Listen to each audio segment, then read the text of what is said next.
नाज़रीन तव्हांखे अहम ख़बर खां आगाह कंदा हलूं त खिपरो जे कीरिया कॉलोनी जे भील बिरादरी भगवान दास भील ऐं रायचंद जोगी अमीर खान भील ऐं समेत मुख़्तलिफ़ बिरादरियुनि पीपल्स पार्टी खे अलविदा करे GDA में शमूलियत इख़्तियार कई आहे।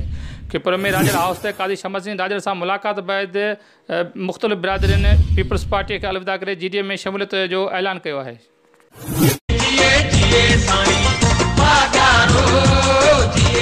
GDA पिसाब पागारे पारां खिपरो लाइ नामज़द कयल उम्मीदवारनि PS 72 ते क़ाज़ी शमसुद्दीन राजड़ NA 216 ते किशन चंद पारवाणे खे पंहिंजो क़ीमती वोट ॾेई कामयाब कंदा, जंहिंजो इंतख़ाबी निशान तारो आहे। तारे ते मोहर हणी सचाईअ जो सबूत ॾींदा। पारां फ़कीर हाजी मंठा राजड़ किंगरी मोटर्स मीरपुर ख़ास।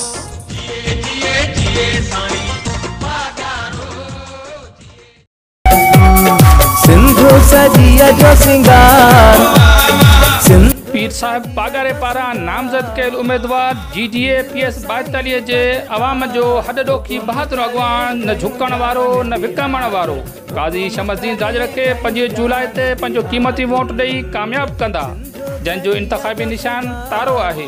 क़ाज़ी शमसुद्दीन राजड़ जी कामयाबी तव्हां सभिनी जी कामयाबी आहे।